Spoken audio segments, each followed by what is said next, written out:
여러분 안녕하십니까? 자, 여러분 우리 이번 시간에는요 12회 모의고사 문제를 풀어보도록 하겠습니다.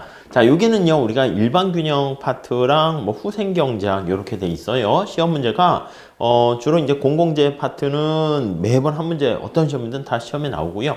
그 다음에 우리가 시장 실패 요인으로서 외부성도 항상 나옵니다. 그리고 이제 정보의 비대칭성으로 인한 문제, 그것도 좀 나오긴 하고요. 그 다음에 여기 나와 있는 일반균형 파트에서는요, 에즈워드 박스를 중심으로 요즘 잘 나오고 있는데, 그 에즈워드 박스에 대한 내용을 정확하게 이해하시면서 개념을 잡으시는 게 중요합니다. 자, 여기서는요, 실제 시험보다는 좀 난이도가 약간 좀 떨어지면서 개념을 잡기 위한 것이고요. 그러니까 내용들 한번 잘 정리해 보셨으면 좋겠습니다. 자, 우선 1번 문제 한번 봅시다. 다음 파레토 최적에 대한 다음 설명 중 옳지 않은 것은 이렇게 있어요. 여러분, 파레토 최적이 뭐야? 여기선 파레토 효율성 이렇게 보시면 되겠습니다. 그래서 1번은 파레토 최적이다 이렇게 되는 것은 이게 최적이라는 게 효율성 이렇게 보시면 될 것 같아요. 효율적이다 이렇게요.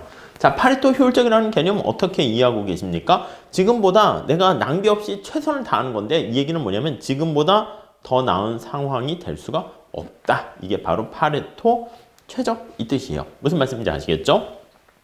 자, 여기서 요거를 다시 한번 정리를 해보면 어떻게 얘기할 수 있습니까? 라고 하면 더 이상 파레토 시각으로 봤을 때 개선이 되는 게 불가능하다 이렇게 정리하시면 되겠습니다. 자, 파레토 개선이 불가능하다는 얘기는요 바로 뭐냐면 어떤 사람에게 피해를 가하지 않고 다른 사람의 후생을 증가시킬 수 있으면 그게 파레토 개선이 가능한 상황인데요. 파레토 개선이 불가능한 상황이라는 것은요 어떤 사람에게 내가 잘 먹고 잘 살기 위해서 누구한테 피해를 줄 수밖에 없는 그런 상황이다 라고 보시면 될 것 같습니다. 아셨죠? 자, 1번 한번 볼게요. 자, 이게 엄밀하지 못하고요. 좋지 않은 지문들도 있긴 있어요. 근데 이제 취지만 잘 이해하셔가지고 내용을 이해하시면 되겠습니다. 자, 1번 보시면. 자, 소비면에 계약 곡선을 알아도 소비자 값과 을의 최종 소비점을 알 수 있다. 여러분, 우리가 파레토 최적할 때는 세 가지 시각으로 봅니다. 생산, 그리고 소비, 종합적 효율성. 이렇게요. 어떻게 됐었죠? 자, 노동과 자본을 투입해가지고요. 뭔가를 만들어요. X제랑 Y제를 만들고요. 요걸 가지고요. A라는 사람하고 B라는 사람에게 이렇게 공급을 하게 됩니다. 자, 그랬을 때 자, 복습을 먼저 한번 해볼게요. 자, 요거와 관련된 게 어떻게 됩니까? X, Y를 생산하는 과정에서 노동과 자본을 적절하게 잘 활용을 한다는 것이니까 요게 바로 우리는 생산의 효율성이 달성되는 상황이다. 이렇게 보시면 될 것 같고요. 생산의 효율적 어떻게 되죠? 맞아요. XY를 생산하는데 L과 K를 어떻게 사용합니까? 배치합니까? MRTS라는 말을 쓰게 돼요. X를 생산할 때 하첨자가 LK입니다. 이해 가시죠? 자, 그 다음에 MRTS 해가지고요. Y를 생산하는데 L과 K 이렇게 얘기를 합니다. 이게 이제 바로 생산의 효율성이 되는 것이고요. 자, 그 다음에 생산된 X, Y를 가지고 A와 B한테 나눠주는 그러한 선택을 하게 돼요. 자, 이거 우리 교환의 효율성 또는 소비의 효율성 이렇게 얘기합니다. 그래서 소비의 효율적 이렇게 봅니다.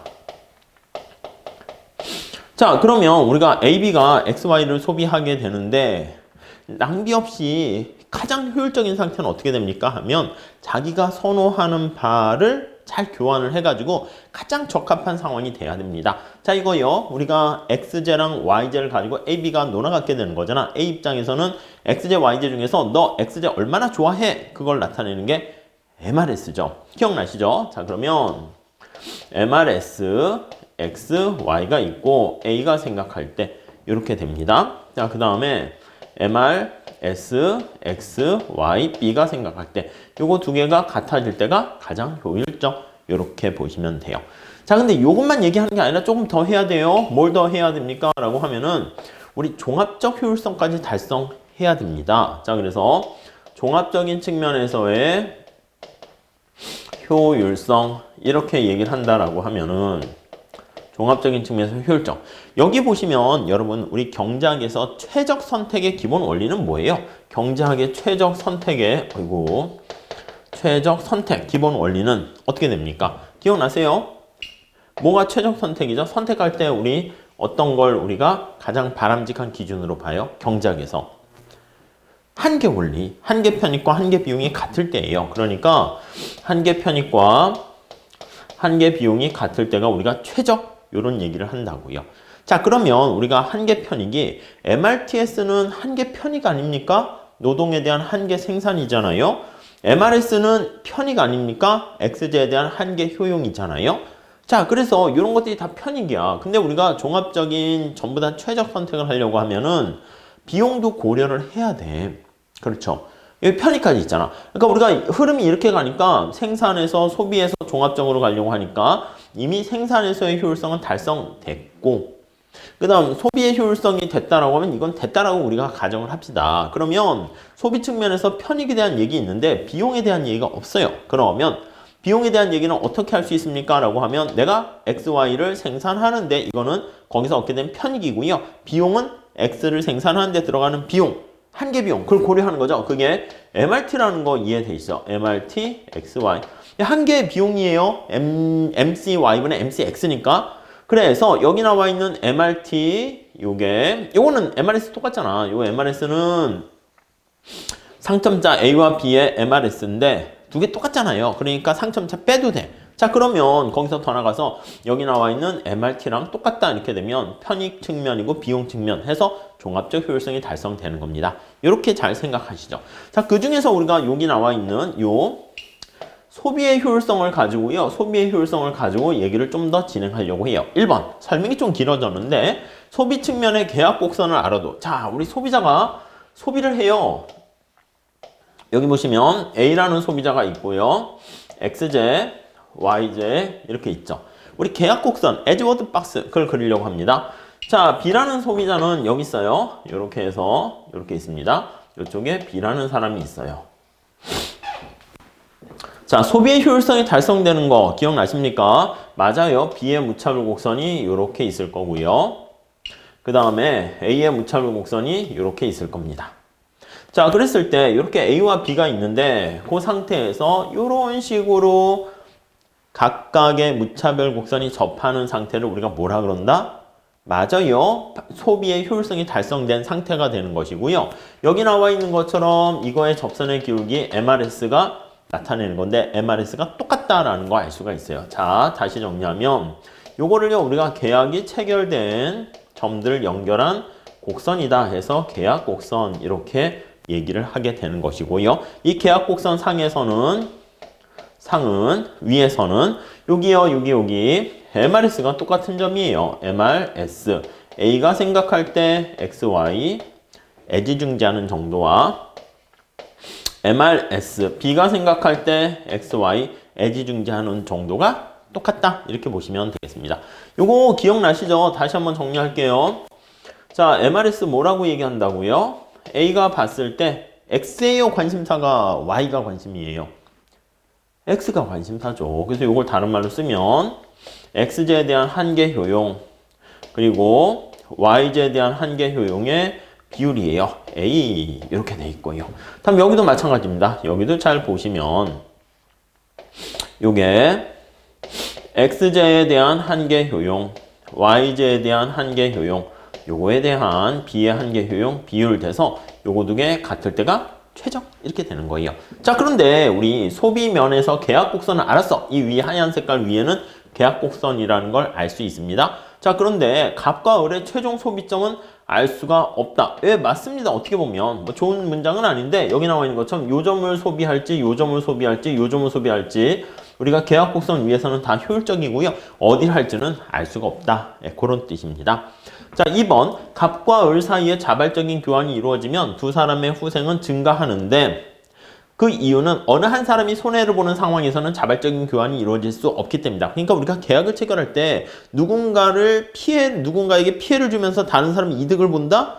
이렇게 되면은 이 딴 사람이 계약에 거래에 참여하지 않게 돼요. 우리 시장의 원리가 뭐야? 둘 다 윈윈 할 수 있을 때 시장에 참여하게 되는 거잖아요. 그렇기 때문에 자발적 교환이 이루어진다. 둘 다 이전보다 나아지는 상태가 되기 때문에 교환에 참여한다. 이 뜻입니다. 자, 그 다음에 노동과 자본을 사용해서 생산되는 두 상품 X랑 YZ가 있을 수 있습니다. 그쵸? 우리 앞에서 본 것처럼 노동과 자본을 사용합니다. L과 K를 사용해서 X, Y를 생산합니다. 그때 두 상품 모두 자본집약적으로 생산할 수 없다. 자본집약적이라는 건 뭐냐면 자본을 더 많이 사용하는 거예요. 여러분, 만약에 노동과 자본이 우리 가지고 있는 부존 요소라고 하죠. 그게 제한되어 있다고 할게요. 근데 X를 생산할 때 노동을 많이 썼다라는 얘기는요. 뒤집어 얘기하면 Y 생산할 때는요. 자본을 많이 썼다. 이렇게 얘기를 할 수밖에 없어요. 그러니까 이제 X, Y 생산하는데 모두 다 자본집약적이 된다? 이럴 수는 없어요. 어느 한쪽은 자본집약적, 한쪽은 노동집약적 이렇게 돼야 된다는 것입니다. 아시겠죠? 다음 4번.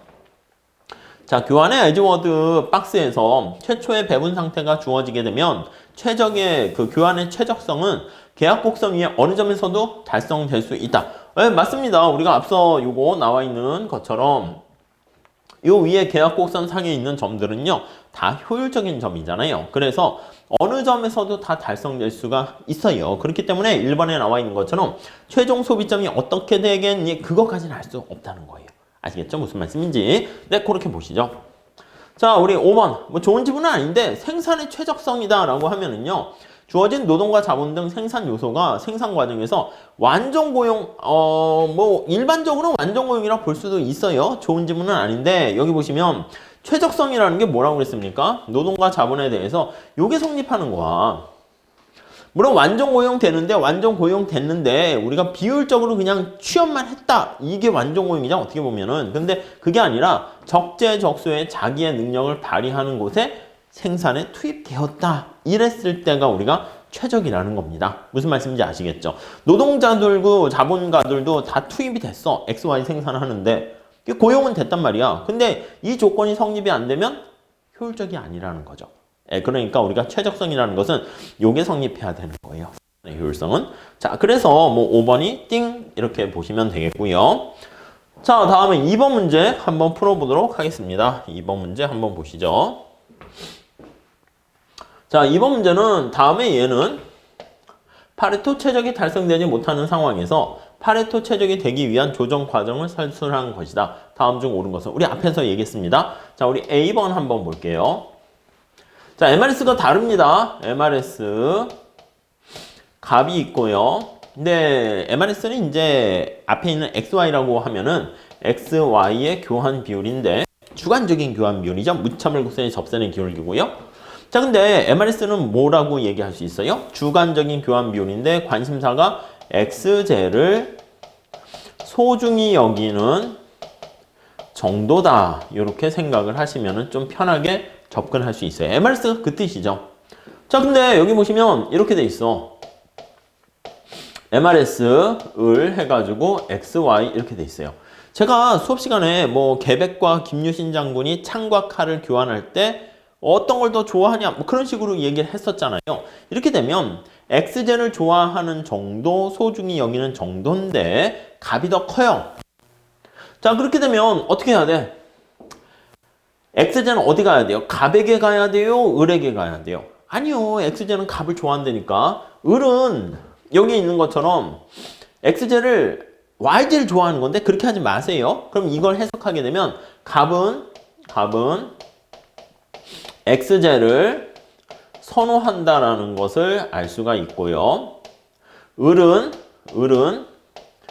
XJ 싫어한다 이렇게 하면 안 돼. 이건 쓰레기가 아니니까 XJ를 덜 선호한다 이렇게 생각하시면 되겠습니다. 덜 선호한다. 자, 그러면 XJ는 어디로 가야지 대우를 받을 수 있을까요? 그쵸? XJ는 이쪽으로 가야죠. 그러니까 XJ가 이쪽으로 이동을 하고요. YJ는 이쪽으로 이동을 해야 됩니다. 이해 가시겠죠? 그럼 값은 어떻게 된다? XJ 소비를 늘리고 YJ 소비를 줄인다. 오케이, 값은 맞습니다. 자, B도 똑같이 보시면 돼요. B 한번 볼까요? 이거 MRT인데 이러면 안 돼요. MRTS 해야 돼요. 여기도 MRTS라고 해야 돼요. 그래서 야 이거 잘못됐네 그렇게 해가지고 B를 틀렸다고 하면 그거 제대로 보신 거야. 근데 취지는요. 일부러 제가 그래서 오타를 바꾸려다가 놔뒀는데 요거 여러분들 바꿔주세요. 뭐라고 바꿔주셔야 되냐면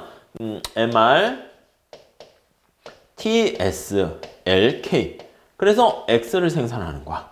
그러니까 X를 생산할 때 노동과 자본을 어떻게 우리가 배치하는가 그겁니다. MR, TS, LK, Y를 생산할 때 이렇게 돼 있습니다. 이해가시죠? 자, 이때요. MRTS를 뭐라고 우리가 해석하면 돼요? 이거 어떻게 해석하고 있죠? 맞아요. 관심사가 노동입니다. 이거요. 노동의 한계 생산 비율. 그래서 이거는 MRTS, MPL, MPK 이렇게 해달라고 제가 말씀드렸죠. X 생산에서 노동의 기여 정도 이렇게 보시면 돼요. 이건 똑같아. X 생산에서 노동의 소중함 정도 이렇게 보시면 돼요. 자, 근데 부등호가 어떻게 돼 있다고요? 우선 해석 먼저 다시 쓸게요. MRTS는 뭐라고 해석하면 됩니까? 라고 하면 이걸 비추어 보건데 노동이 생산에 기여하는 정도예요. 그러니까 이 경우는 X제 생산에 있어서 생산 시 노동의 이거요. 한계 생산 비슷한 거니까 소중한 정도 이렇게 보시면 돼요.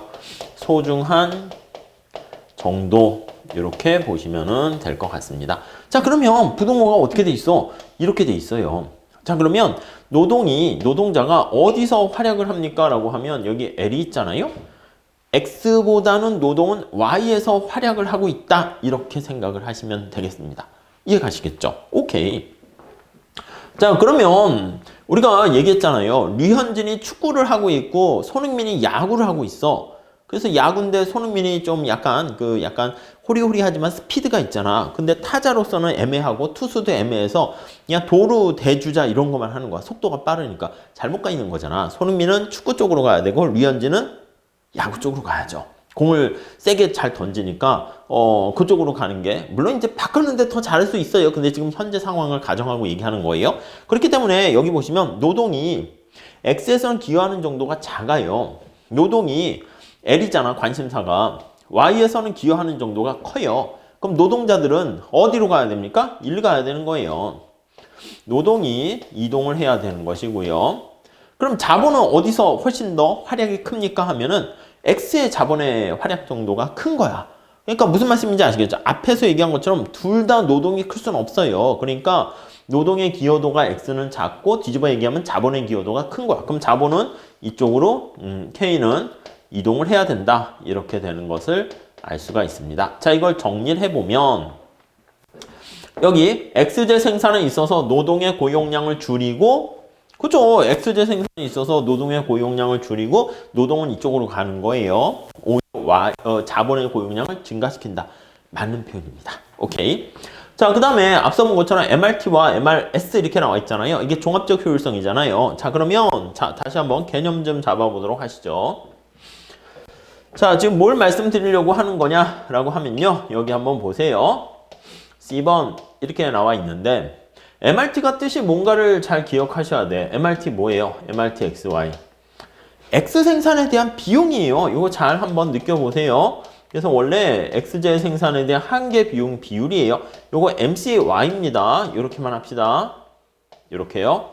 자, 그리고요. 그 다음에 여기 MRS 이렇게 있잖아. MRS XY야. 그럼 점점점점 하면은 요건 어떻게 됩니까? 하면 한계 효용이야. X 요거 모자이크 처리하겠습니다. 요렇게 돼 있어요. 자, 그러니까 부등호가 왼쪽이 크다고요. 자, 한번 생각해 보시죠. X제 생산에 따른 한계 생산 비용이 X제 생산했을 때 얻게 되는 편익보다 더 큰 거야. 그럼 이 전체 국가 경제 아니면 이 시장 경제 전체에서 X제 생산에 따른 편익보다 비용이 큰 거니까 어떻게 X제 생산을 늘려요? 줄여요? 줄여야 되지. 비용이 더 큰 거잖아. 한계 비용이 한계 편익보다 더 큰 거야. 그럼 X제를 I의 생산을 줄이고 뒤집어서 얘기하면 Y제를 증가시킨다. 이렇게 보시면 되겠습니다. 그래서 맞는 표현이에요. 아셨죠? 그래서 5번 이렇게 가져가시면 되겠습니다. 자, 개념 정리하는 거를 좀 봐주시고요. 자, 이것도 한번 가볍게 좀 보시죠. 3번 한번 봅시다. 자, 우선 A번 한번 보시죠.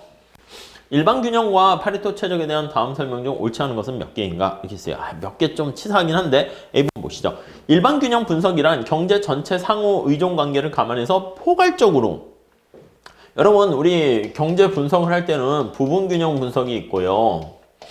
부분 균형 분석이 있고 일반 균형 분석이 있어요. 일반 균형 분석이 있습니다. 자, 부분 균형 분석이라는 게 뭐예요? 어느 한 부분만 놓고 보는 거야. 맞아요, 맞아. 그러니까 관심 있는 부분 하나만 타겟을 해가지고 그 시장을 보는 것이고 다른 모든 시장은 고정되어 있다고 가정하는 거예요. 그래서 우리가 특정 시장에 대해서만 살펴보는 게 부분 균형 분석이다. 이렇게 보시면 되겠고요. 일반 균형 분석은 어떻게 됩니까? 라고 하면요. 모든 시장을 다 아우르는 거야. 모든 시장을 동시에 전부 다 살펴보는 게 일반 균형 분석이다. 이렇게 생각하시면 되겠습니다. 아시겠죠?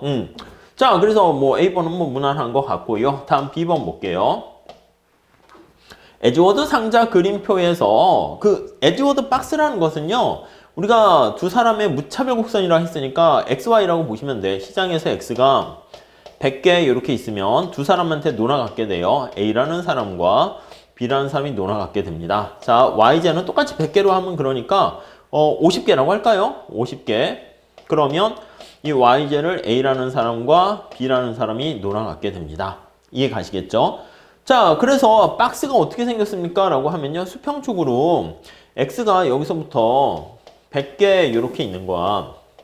그리고요. Y는요. 전체 소비할 수 있는 Y는 50개 이렇게 있는 거야. 자, 이렇게 있고 그 다음에 여기 나와 있는 것처럼 이렇게 옆으로 돼 있는 거 알 수가 있어요. 자, 그러면 여기 이제 A라는 사람이 있고요.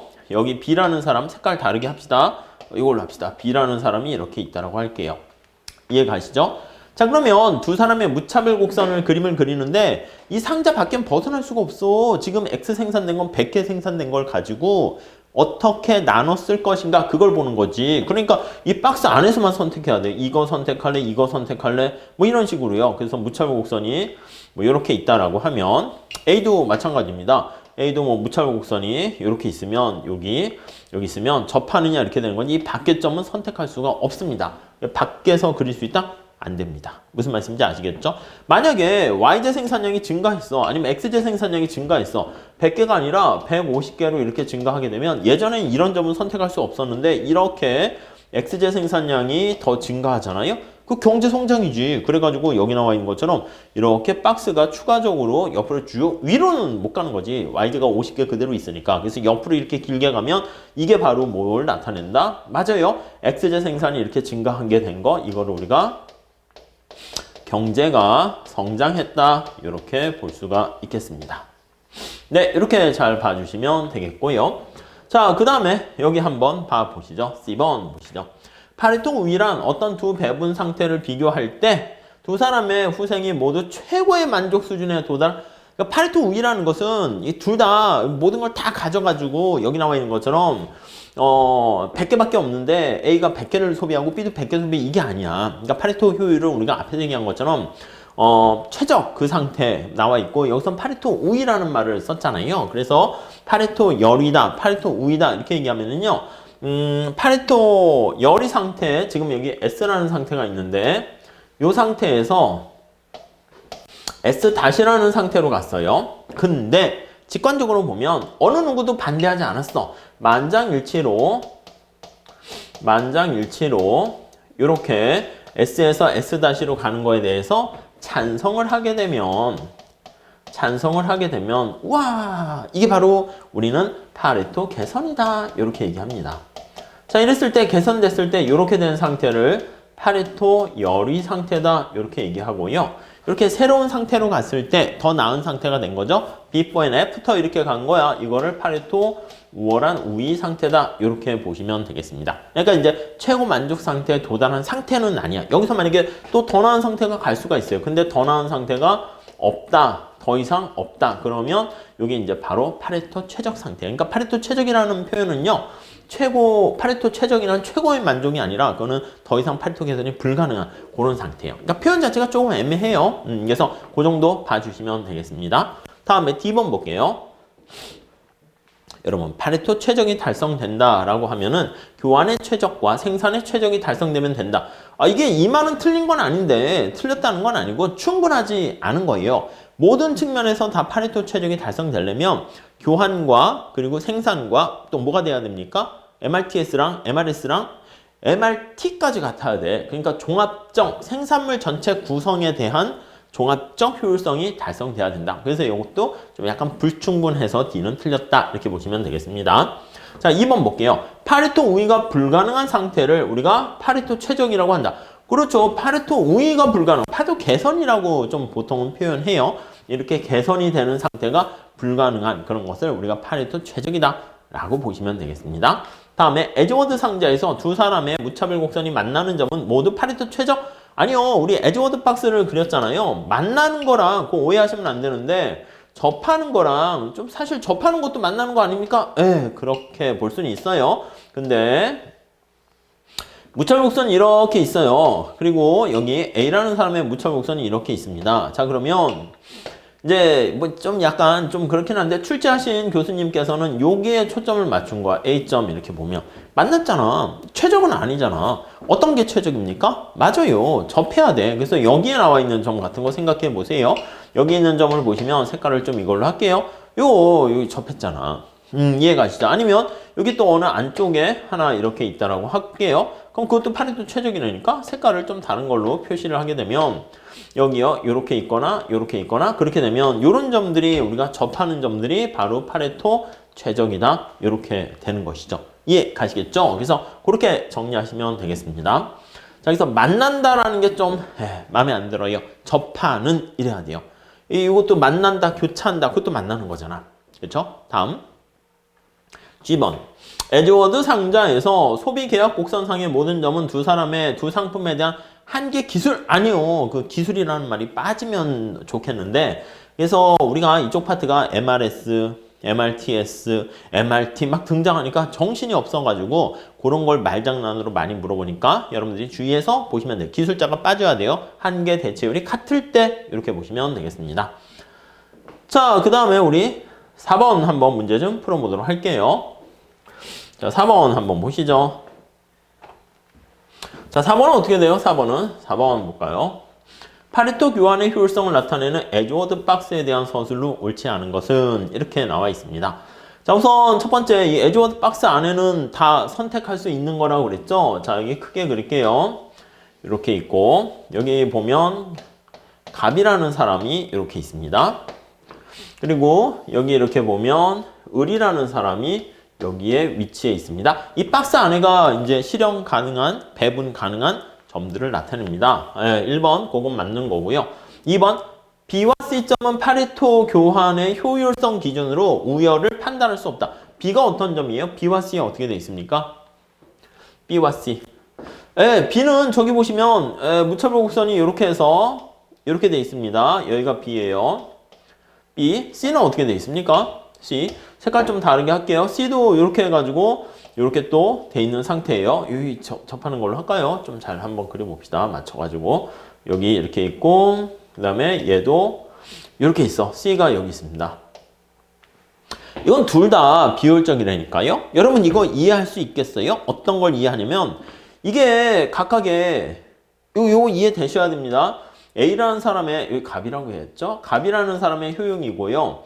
요거는 이제 을이라는 사람의 무차별 곡선이에요. 그럼 여기다 그림을 쫙 그리게 되면 갑이라는 사람의 효용 수준, 을이라는 사람의 효용 수준 이렇게 있을 때 여기 나와 있는 것처럼 이 계약 곡선이라는 표현을 썼잖아요. 그래서 우리가 요거 두 개의 무차별 곡선이 접하는 점들이 있을 텐데 이렇게 여기서는 안 그렸지만 이렇게 있는 거 이게 바로 이렇게 위에 있는 거예요. 기본 강의 때 좀 말씀드리고 핵심 정리 때도 좀 더 말씀을 드려요. 그래서 여기 보시면 여기 있는 점들은 여기 효용 가능 곡선. 그래서 이 끝에 있는 가장 바람직한 효용 가능 경계 그렇게 되는 거죠. 요거는 전부 다 소비의 효율성을 달성하고 있는 점이에요. 근데 여기 A와 B가 여기 C와 B와 C를 비교해 보면 B가 효용이 A보다 높은 거 아시겠죠? 그래서 B가 효용이 좀 높은데 이게 둘 다 계약 곡선상에 이탈되어 있으니까 안에 들어가 있는 거야. 안에 들어가 있는 거야. 자, 그럼 B가 요걸까요? 요걸까요? B가 A의 갑의 효용이 높기 때문에 B가 요점이 되는 것이고요. C는 바로 요점이 되는 거예요. 둘 다 효율성을 충족하지 못했기 때문에 우리가 어느 게 더 다 비효율적이기 때문에 어느 게 더 낫다 이렇게 판단할 수는 없어요. 물론 효율적인 점도 마찬가지예요. 효율적인 점도 여기가 뭐 A, B, 여기 C 소문자로 썼어요. 이렇게 되면 A, B, C로 갈수록 값의 효용이 증가하는 거잖아. 그래서 A, B, C인데 여기 나와 있는 것처럼 효용가는 곡선상에 있는 건 다 파레토 효율적이기 때문에 뭐가 더 우월하다? 그렇게 또 얘기할 수 없다. 이렇게 보시면 될 것 같습니다. 자, 그래서 그 정도 보시고요. 자, 3번 볼게요. D점은 값의 한계 대체율과 을의 한계 대체율이 일치하는 D 여기잖아. 우리 여기 보시면 이게 D잖아요. 그쵸? 여기 보시면 MRS가 두 개 일치했어. MRS가 두 개 이렇게 일치해서 같습니다. 무차별곡선에 접했어. 효율적인 점이죠. 오케이, 맞죠? 자, 그리고 4번 볼게요. A에서 D점으로 이동하는 것은 파레토 개선으로서 D점이 A점보다 파레토 위에 있다? 아니요. 지금 말씀드린 것처럼 저기에 나와 있는 게 A가 이거잖아요. A 대문자 A로 썼어요. 여기가 D야. 그러면 둘 다 어떻게 돼요? 파레토 효율적인 상태라고. 그러니까 파레토 효율적이라는 것은 낭비가 없는 상태가 되는 거니까 뭐가 뭐보다 더 낫다? 이렇게 가치 판단을 할 수 없습니다. 현실에서는 그걸 해야 되잖아. 그렇기 때문에 우리가 어떻게 해요? 가치 판단을 감안해가지고 사회 무차별 곡선을 그려가지고 여기다가 더 집어넣는 거죠. 이게 이제 사회 무차별 곡선 이렇게 그려서 여기다 얘기하는 거잖아. 그래서 이제 얘도 그때 이제 얘기할 수 있어. A와 B와 C가 다 효율적이지만 A와 C는 효율적이지만 공평성까지 충족하는 것은 뭐 그나마 B가 가장 사회 우생 극대화해서 B가 가장 바람직하다. 그런 얘기는 사회 무차별 곡선까지 와야지 할 수 있다. 이렇게 보시면 되겠습니다. 자, 다음에 5번 완전 경쟁 시장에서는 값과 을의 무차별 곡선이 서로 접해서 결국 사회 후생이 극대화된다. 그렇죠. 우리가 완전 경쟁 시장에서는 어떻게 얘기합니까? 이게 후생 경제 제일 정리 아니겠습니까? 여러분 후생 경제 제일 정리는 뭐냐면 MRS가 똑같아져야 돼. 근데 MRS A라는 사람이 XY 좋아하는 거랑 MRS B라는 사람이 XY 좋아하는 거야. 이게 두 개가 같아져야 되는데 시장에서 둘이 만나가지고 일일이 악수하면서 당신 XJ 얼마나 좋아해요? 나 XJ 얼마나 좋아하는데 이렇게 서로 대화할 상황이 없다니까. 저 위에 여기 나와 있는 것처럼 PY분의 PX라는 시장의 가격이 신호 역할을 하는 거야. 예산선의 기울기 역할을 하는 거야. 그럼 얘는 어떻게 된다? A는 맞아요. A는 요거를 두 개 같도록 요렇게 맞춰가지고 효용극대화를 추구하는 거예요. 이해 가시죠? B는 어떻게 됩니까? 여기 예산선하고 MRS가 같아지는 점, 요걸 이용해서 효용 극대화를 추구하는 겁니다. 자, 그러니까 얘가 링크 역할이 돼가지고 여기 나와 있는 요걸 보고 결정하니까 이렇게 같아져서 MRS랑 A와 B가 똑같도록 만들어주는 역할을 한다. 이렇게 보시면 되겠습니다. 그러니까 이 시장이 완전 경쟁 시장 하에서 가격이 잘 작동되고 있게 되면은 그래서 완전 경쟁 시장에서의 여기 나와 있는 일반 균형은 파레토 효율적이 된다. 그게 바로 후생 경제학 제일 정리다. 이렇게 정리를 하시면 되겠습니다. 자, 그렇게 보시고요. 자, 이것도 개념을 한번 잡아봅시다. 종합적 또는 생산물 구성의 효율성 이렇게 나타내는데 한계 대체율보다 한계 변환율이 더 클 때, 자, 이거 느낌 우리 다시 한번 보세요. MRS XY예요. 그리고 MRT입니다. MRT XY예요. 어느 게 크다고? 한계 대체율보다 한계 변환율이 클 때. 주의하셔야 되는 거 첫 번째. 여러분, MRT에서 이 T가 테크놀로지예요? 아닙니다. 이거 T는 트랜스포메이션이에요. 형태를 바꾸는 겁니다. 트랜스포메이션. 자, MRT가 지금 MRS보다 커. MRS 다시 한번 느껴보시죠. 뭐라고 합니까? 관심은 XJ예요. XJ를 내가 소비했을 때 얻게 되는 편익이에요. 물론 이제 Y를 기준으로 했을 때 얘기하는 것이고요. 자, 여기요. MRT, 이 X는 뭡니까? 라고 하면 이건 XJ에 대한 생산에 따른 생산을 할 때 발생하게 되는 비용이다. 이렇게 보시면 돼요. 물론 Y의 상대적인 그런 거로 봐야 되겠죠. 아무튼 직관적으로 보면 XJ에 대한 편익보다 YJ 생산, XJ 생산 비용이 더 큰 거야. 자, 그러면 이러한 상황에서 어떻게 해야 된다? 이러한 상황에서 이 시장 전체에서는 XJ 생산했을 때 편익보다는 비용이 더 큰 것이기 때문에 XJ 생산을 줄이고 YJ 생산을 오히려 늘리는 게 좀 더 종합적인 효율성 측면에선 바람직하다. 이렇게 얘기를 할 수가 있겠습니다. 자, 그래서 답은요. XJ 생산을 덜 생산하고 YJ 생산을 더 증가시켜야 된다. 이렇게 보시면 되겠어요. 아셨죠? 자, 이렇게 잘 정리하시고요. 여러분들 복습 잘 하셔야 됩니다. 이쪽 파트에서는 우리가 뭐 복잡하게 나오는 거는 이제 사실 너무 어렵게 나오고요. 좀 웬만큼 뭐 어렵지 않게 나오면 이 개념 정도만 잘 이해해서 문제 푸는 걸로 나오니까 잘 정리했으면 좋겠습니다. 자, 이렇게 하시고요. 다음 시간에 우리 6번서부터 다시 또 풀도록 하겠습니다. 감사합니다.